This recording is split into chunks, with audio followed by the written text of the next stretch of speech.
Hi, Diane Evans here with StampinWithDiane.com. I'm an independent Canadian Stampin' Up demonstrator. So if this is your first time joining me on my YouTube channel, I'm so glad that you did find me. Also, if you'd like to, you can subscribe to my YouTube channel, hit the bell beside the subscribe button, and you'll be notified every time I upload a new video.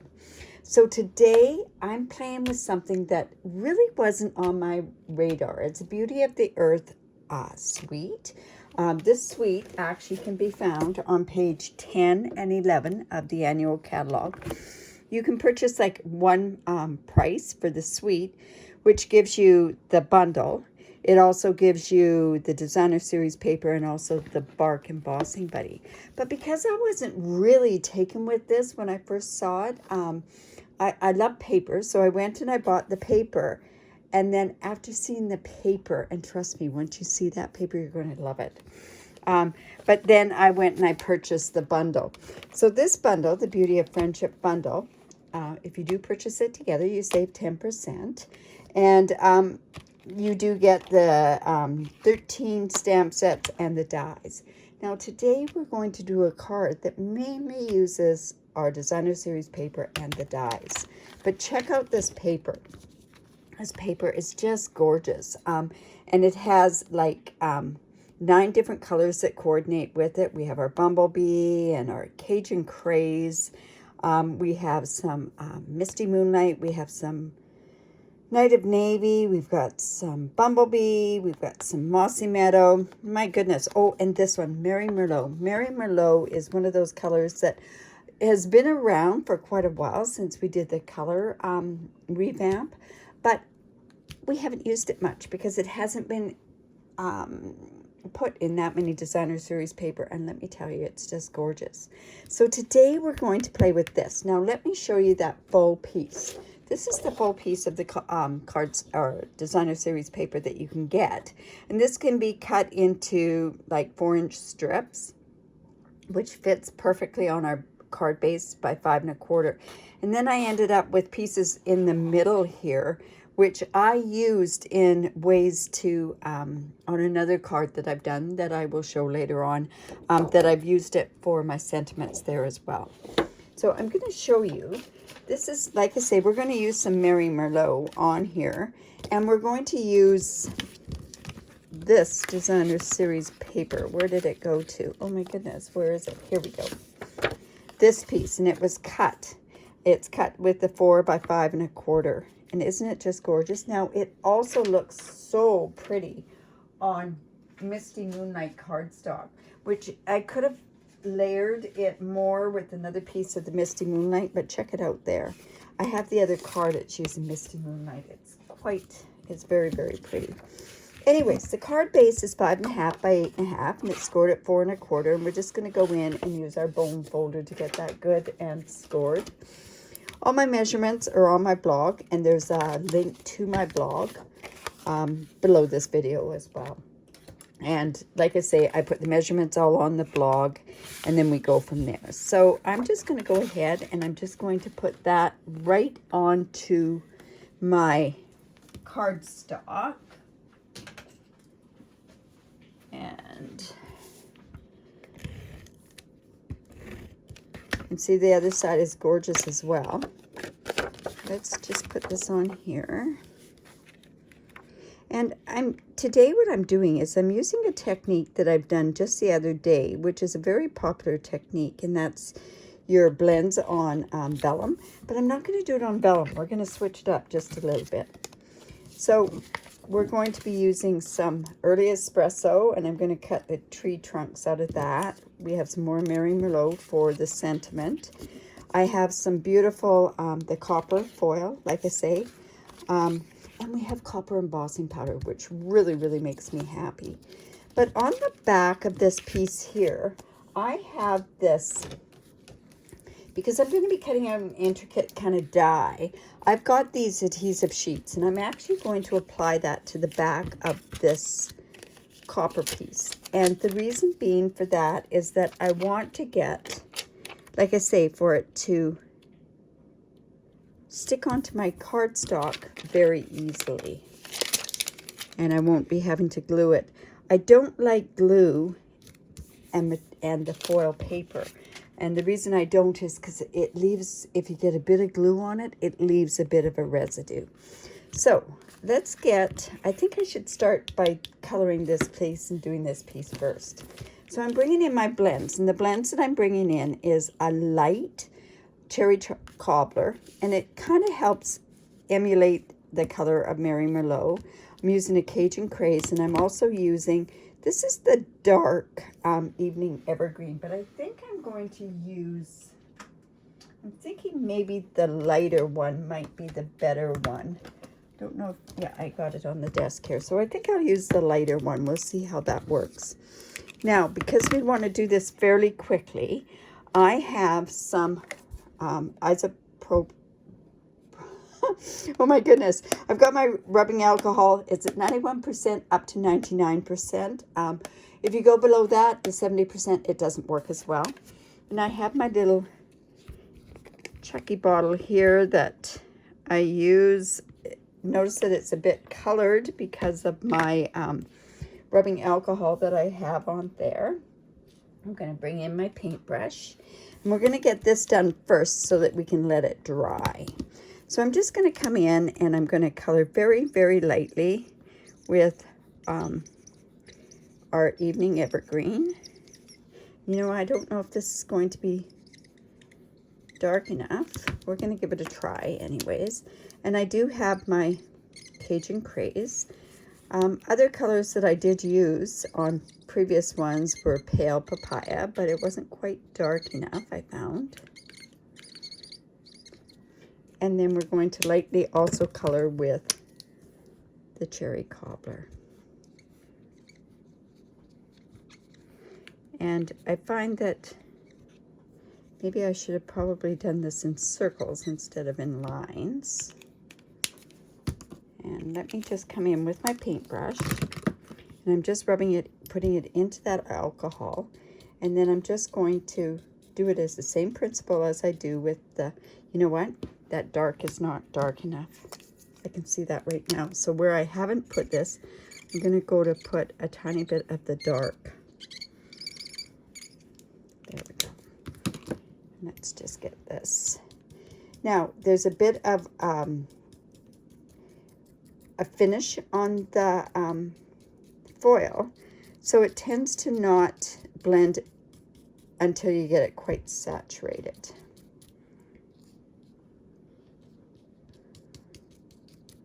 And it would have been better with a bit more green, but you know what? I'm going to leave it just like that, and I'm going to let it dry for a bit. And if we need to, I can always bring in my heat gun to get it dry. All right. Other things that I'm going to do with this is, let's go ahead and let's stamp our sentiment. I want to make this into a masculine card, so I brought in this Soar Confidently stamp set. This is going to be available up until the end of June. It is in the J2J mini catalog. And I could do a Happy Father's Day on here. I could do To a Wonderful Man, that sort of stuff. But I think I'll do To a Wonderful Man, because at this point, it doesn't necessarily have to be a father that you're giving this to, but you could give it to them on Father's Day, to a man in your life, right? So I'm going to use my embossing buddy, and I have my Versamark, and I'm just going to stamp this. Now, because it's a rubber stamp or a clear mount stamp, I tend to always stamp first and then cut out. And the reason being for that is then I can see where it's going. It just makes it so much easier for you. There we go. I've got that. And then we're just going to heat set that. Like I say, we may have to go in and heat set this too to make it dry. And I'm going to heat set this embossing.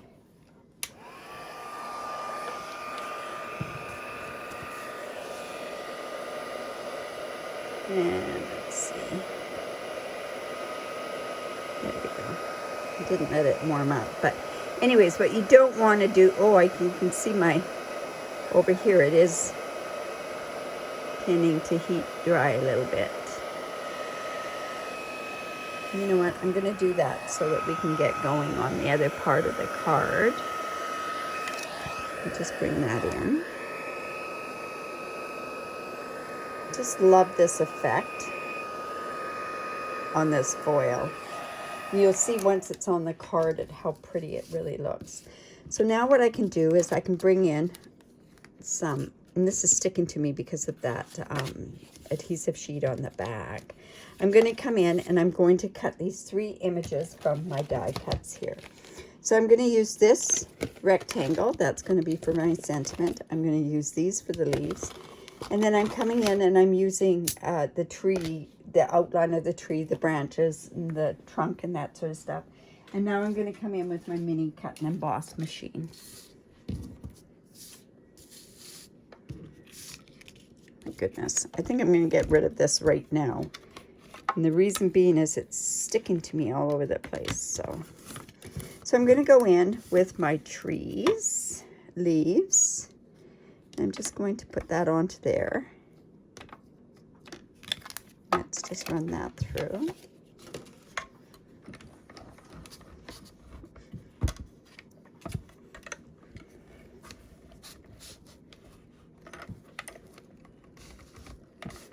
My goodness, I don't know why that's not cutting through there. All right, there we go. And then I'm going to run it back through because I not only have the foil, but I also have that adhesive sheet on the back. But also on the back of the foil sheets, there's a thin plastic layer that's on there as well. We'll just go in. I guess I've got that stuck on there just a little bit. All right, so that's there. Let's go in with our early espresso, and we can do this. Put that there.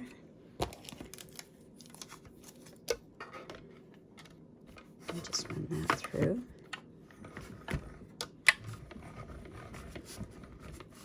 This should only have to be run through once.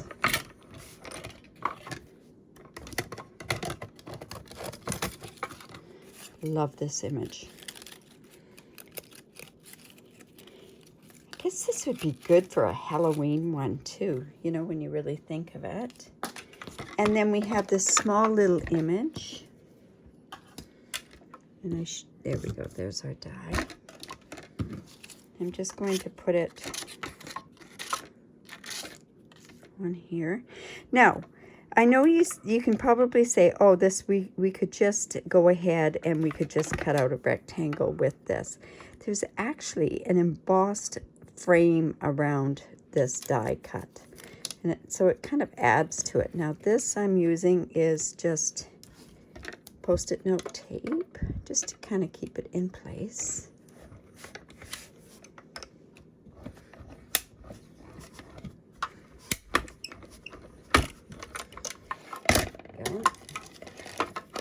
And now I can just put my cut and emboss, my baby cut and emboss away.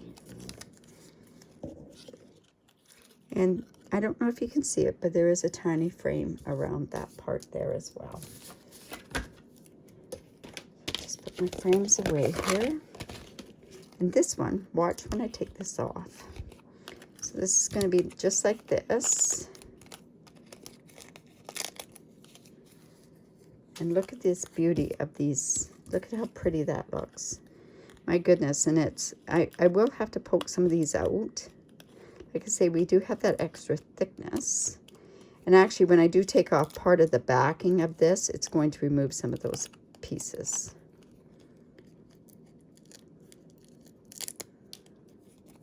You just see that extra on the back there. Could use my brush, but I don't want to. The reason I'm not using my brush on here is because I don't want to scratch that foil. Is basically what I don't want to do. Okay. And then we'll hope that when we take that backing off, that it's going to take some of these away. So we'll just do that. Right. Okay, so we have that. And now this is going to be for the inside. So I don't know exactly what words I'm going to put on there, but I'm coming in with this stamp set here with the outline of the stamps. And I'm just going to go ahead and put it onto this one here. So it's a photopolymer, so I'm just going to come in and I'm going to stamp. Now, I don't want to... I'm going to kind of have it come off of the page here. So I'm just going to lay this down here, because I don't want that to go onto my paper piercing mat. There we go. There we go. And that's for our inside. Like I say, I don't know exactly what I'm going to put on the inside, but I'll put something on there. And then let's go put this stem on. See how beautiful that is on there? Like I say, this one just didn't sing to me. It just was one of those stamp sets that I went, oh, I can do without it. And I got these beautiful make and takes and beautiful swap cards in the mail. And they were all Christmas sort of motif. And I went, oh, that would be so handy. So, in any event, I got it. So we're just going to put that on there like that.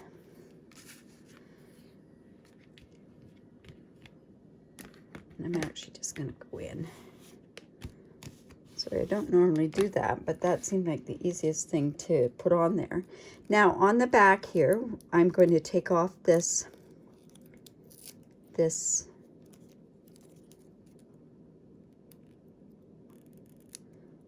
shouldn't be that hard to take off. Just want to take off that stuff that I use to the adhesive sheet. My goodness, I can't even get it off of there. That shouldn't be that hard to get off. There's my seam. There we go. When I pull this off, sometimes it's going to take off parts of those other ones that are on there. And there's another seam right here. Here we go. Just have to find those seams to get it going, right? But see how that paper kind of takes off some of the other images or the other pieces of the paper on there. And then let's just go ahead and put this right here. Isn't that gorgeous? Oh my goodness. It just gives that illusion of a beautiful tree. Actually, it reminds me so much of my maple tree that I have in the front of my yard. And let's just put our center on the middle, or inside part of the piece, just like so.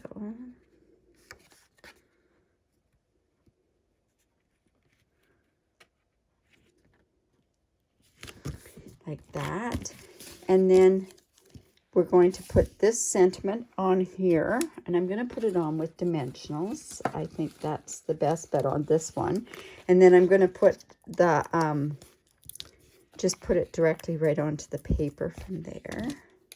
So we'll pop up the first layer.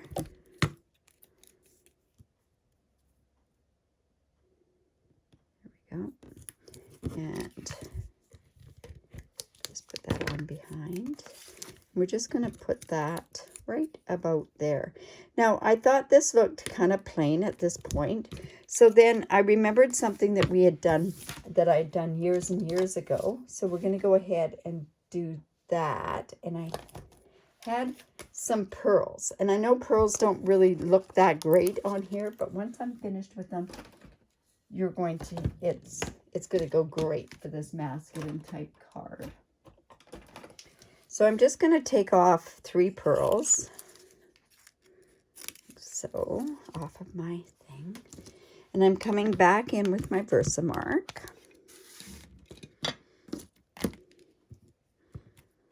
I'm just do my pearls in there. And then I'm taking this and I'm going to put it into my copper embossing powder. they now have our embossing powders are in packs of 3. They have the metallic, and then they've got the white, the clear. But it's so nice to be able to have the copper embossing powder back. I just love that fact that they have it back. All right, so let's just go ahead and we're just going to heat this up. And what we're doing is we're making copper embellishments because Stampin' Up! Doesn't have any copper embellishments. So there we go. Just going to let that sit for a bit because I don't want to burn myself. And let's go ahead and put those on. All right. Also, with it being warm like that, the copper could come off. Yep, it's dry now. Or cooled off is what I want to do. I'm going to just put one maybe up here.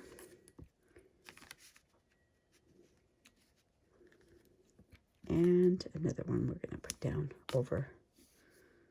We do 2 up in this area. Let's do it like that. There we go. All right, so there's my masculine Father's Day card, or card for a father, using this beautiful Beauty of Friendship. Like I say, look forward to lots of different beautiful projects, being able to use this type of thing. And I hope you enjoyed this type of technique using the foil. So I hope you enjoyed that. Don't forget to subscribe to my YouTube channel. Give me the thumbs up. Leave a comment. I really do appreciate it. And if you live in Canada, I'd love to be your demonstrator. I have a very generous reward program. Just check it out. The link to my blog is below, and so's the reward program is below as well. And yeah, I give away tutorials each and every month to any purchase. Yeah, I just want to inspire you. So I hope that inspired you to try this kind of technique on a card. So have a great day. Bye for now.